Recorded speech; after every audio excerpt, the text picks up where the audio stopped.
यहाँ का आदमी का बहुत मेल जोल है, इस बाहर का आदमी का काम। 90 के दशक में कश्मीरी पंडितों की टारगेट किलिंग की गई, उनके घरों को लूटा गया, महिलाओं और बच्चों का कत्ल किया गया।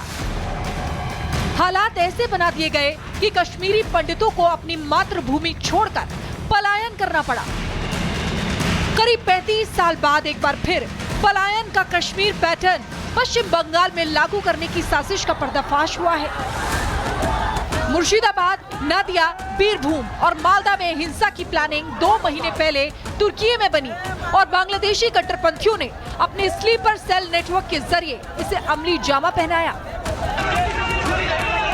वक्फ कानून के विरोध में आतंकियों ने दंगा प्लान तैयार किया, सरकारी संपत्तियों को आग लगाई, पुलिस वालों पर पत्थर बरसाए। जब दीदी की पुलिस ने घुटने टेक दिए तब शुरू हुआ आतंक का असली खेल। भीड़ में शामिल आतंकियों ने हिंदुओं को टारगेट करना शुरू किया। मुर्शिदाबाद में पिता और पुत्र की हत्या कर दी, कई लोगों को गोली मारकर घायल कर दिया। जहां भी हिंदुओं की दुकान दिखी उसे आग के हवाले कर दिया। घरों में घुसकर लूटपाट की गई, हिंसा और उपद्रव का वो तांडव मचाया जिससे डरकर कई हिंदू परिवारों ने अपना घर छोड़ दिया। हिंदुओं का ये पलायन ही आतंकियों का दंगा मॉड्यूल था, जिसके जरिए मुर्शिदाबाद, नादिया और मालदा जैसे जिलों को हिंदू विहीन बनाने की साजिश रची गई थी। ममता सरकार का तुष्टीकरण जग जाहिर है, इसी का फायदा बांग्लादेशी आतंकी उठा रहे हैं और दीदी हैं कि घुसपैठिए रोहिंग्याओं को सुरक्षा की गारंटी दे रही हैं। हमारा इधर में 33% माइनॉरिटीज है, तो हम क्या करेगा, उसको निकाल देगा। इतिहास में पहले बांग्ला, पाकिस्तान, बांग्लादेश, इंडिया सब एक साथ में था। आजादी का बाद तो देश टुकड़ा हुआ और जो रहेगा उसको प्रोटेक्शन देना हमारा काम है। बांग्लादेश के सीमावर्ती जिलों में मुस्लिमों की आबादी का तेजी से बढ़ना ये बता रहा है कि बांग्लादेशी घुसपैठियों के लिए बंगाल सेफ हाउस बनता जा रहा है। इन घुसपैठियों की पहचान न हो सके, इसलिए वहां रह रहे हिंदुओं को हमेशा के लिए भगाना इनका जिहादी प्लान है। सारे सीमावर्ती जिले का जन संतुलन बिगड़ दिया। जो लोग किसी समय हिंदुस्तान को दरुल हर्ब बोलकर, नापाक बोलकर चले गए थे, तृणमूल कांग्रेस उसी को स्वागत करके पश्चिम बंगाल में ले आया और वोटर लिस्ट में उसका नाम घुसा दिया। रोहिंग्यास और welcome guest in West Bengal. Bangladeshi Muslim घुसपैठिया जिस जगह पे संतुलन बदल दिया और उसका साथ साथ जिहादी आइडियाज यहां आ गया। इस स्टेट का एक कैबिनेट मिनिस्टर खुलेआम बोल रहे हैं मुर्शिदाबाद में जो कुछ हो रहा है इसमें जायज है। अरे हिंदू जो पलायन कर रहे हैं वो तो अपने जिला में ही है, अपने राज्य में ही है, तो बाहर नहीं गए हैं। बंगाल के दंगों का आतंकी कनेक्शन कोई पहला मामला नहीं है। इससे पहले भी देश में कई दंगे हुए जिसके तार सीधे तौर पर आतंकी संगठनों से जुड़े। बात 2020 के दिल्ली दंगों की करें तो इस मामले में अक्टूबर 2023 में पुलिस ने इस्लामिक स्टेट से जुड़े 3 आतंकियों को गिरफ्तार किया था। 2020 में ही बेंगलुरु में दंगे हुए जिसमें पीएफआई की संलिप्तता पाई गई थी। इस मामले में कई गिरफ्तारियां भी हुई। हाल ही में संभल में दंगे भड़काने की कोशिश की गई जिसमें पाकिस्तान कनेक्शन सामने आया।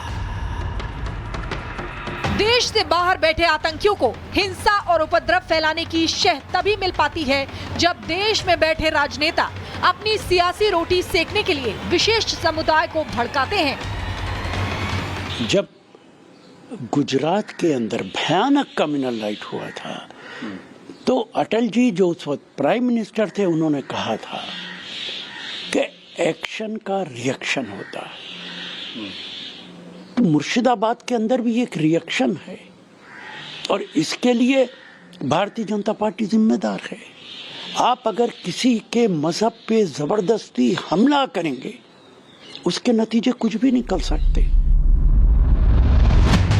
राशिद अल्वी और ममता बनर्जी की पार्टियां इंडी गठबंधन में साथ हैं और जब बात तुष्टीकरण की आती है तो ये लोग हिंसा को भी समर्थन देते नजर आते हैं। ऐसे में यूपी के सीएम योगी आदित्यनाथ ने दंगाइयों के इलाज का उपाय बताया है।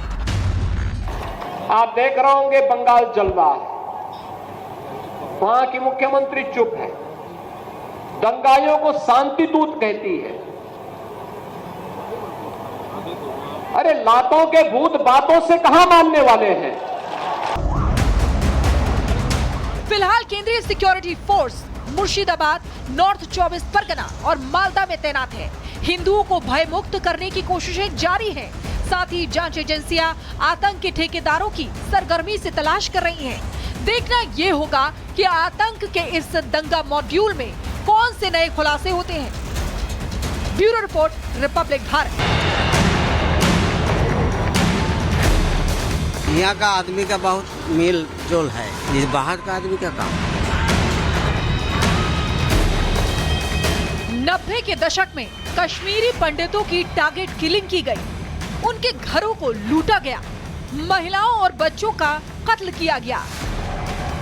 हालात ऐसे बना दिए गए कि कश्मीरी पंडितों को अपनी मातृभूमि छोड़कर पलायन करना पड़ा।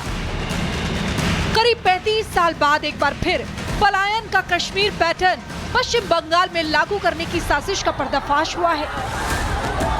मुर्शिदाबाद, नादिया, बीरभूम और मालदा में हिंसा की प्लानिंग 2 महीने पहले तुर्की में बनी और बांग्लादेशी कट्टरपंथियों ने अपने स्लीपर सेल नेटवर्क के जरिए इसे अमली जामा पहनाया। वक्फ कानून के विरोध में आतंकियों ने दंगा प्लान तैयार किया, सरकारी संपत्तियों को आग लगाई, पुलिस वालों पर पत्थर बरसाए। जब दीदी की पुलिस ने घुटने टेक दिए, तब शुरू हुआ आतंक का असली खेल। भीड़ में शामिल आतंकियों ने हिंदुओं को टारगेट करना शुरू किया। मुर्शिदाबाद में पिता और पुत्र की हत्या कर दी, कई लोगों को गोली मारकर घायल कर दिया। जहां भी हिंदुओं की दुकान दिखी, उसे आग के हवाले कर दिया। घरों में घुसकर लूटपाट की गई, हिंसा और उपद्रव का वो तांडव मचाया जिससे डरकर कई हिंदू परिवारों ने अपना घर छोड़ दिया। हिंदुओं का ये पलायन ही आतंकियों का दंगा मॉड्यूल था, जिसके जरिए मुर्शिदाबाद, नादिया और मालदा जैसे जिलों को हिंदू विहीन बनाने की साजिश रची गई थी। ममता सरकार का तुष्टीकरण जग जाहिर है। इसी का फायदा बांग्लादेशी आतंकी उठा रहे हैं और दीदी हैं कि घुसपैठिए रोहिंग्याओं को सुरक्षा की गारंटी दे रही हैं। हमारा इधर में 33% माइनॉरिटीज है, तो हम क्या करेगा, उसको निकाल देगा। इतिहास में पहले बंगला, पाकिस्तान, बांग्लादेश, इंडिया सब एक साथ में था। आजादी का बाद तो देश टुकड़ा हुआ, और जो रहेगा उसको प्रोटेक्शन देना हमारा काम है। बांग्लादेश के सीमावर्ती जिलों में मुस्लिमों की आबादी का तेजी से बढ़ना ये बता रहा है कि बांग्लादेशी घुसपैठियों के लिए बंगाल सेफ हाउस बनता जा रहा है। इन घुसपैठियों की पहचान न हो सके, इसलिए वहां रह रहे हिंदुओं को हमेशा के लिए भगाना इनका जिहादी प्लान है। सारे सीमावर्ती जिले का जन संतुलन बिगड़ दिया। जो लोग किसी समय हिंदुस्तान को दरुल हर्ब बोलकर, नापाक बोलकर चले गए थे, तृणमूल कांग्रेस उसी को स्वागत करके पश्चिम बंगाल में ले आया और वोटर लिस्ट में उसका नाम घुसा दिया। रोहिंग्यास और welcome guest in West Bengal. Bangladeshi Muslim घुसपैठिया जिस जगह में संतुलन बदल दिया और उसका साथ साथ जिहादी आइडियाज यहां आ गया। इस स्टेट का एक कैबिनेट मिनिस्टर खुलेआम बोल रहे हैं मुर्शिदाबाद में जो कुछ हो रहा है इसमें जायज है। अरे हिंदू जो पलायन कर रहे हैं वो तो अपने जिला में ही है, अपने राज्य में ही है, तो बाहर नहीं गए हैं। बंगाल के दंगों का आतंकी कनेक्शन कोई पहला मामला नहीं है। इससे पहले भी देश में कई दंगे हुए जिसके तार सीधे तौर पर आतंकी संगठनों से जुड़े। बात 2020 के दिल्ली दंगों की करें तो इस मामले में अक्टूबर 2023 में पुलिस ने इस्लामिक स्टेट से जुड़े 3 आतंकियों को गिरफ्तार किया था। 2020 में ही बेंगलुरु में दंगे हुए जिसमें पीएफआई की संलिप्तता पाई गई थी। इस मामले में कई गिरफ्तारियां भी हुई।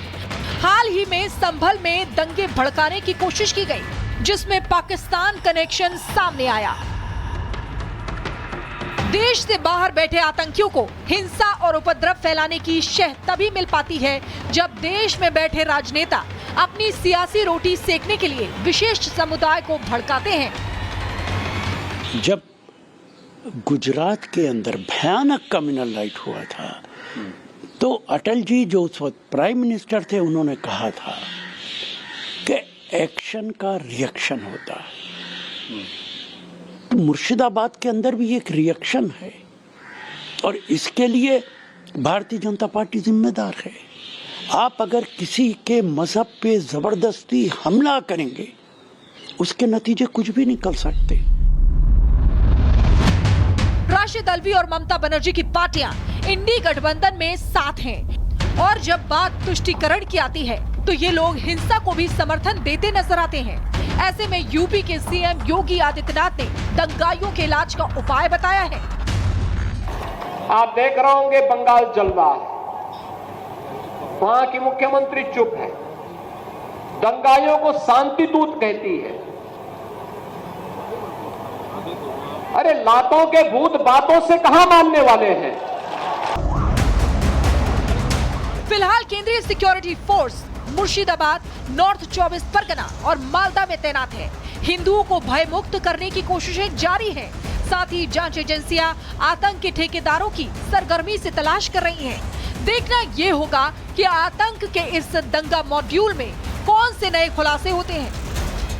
Bureau report, Republic Bharat.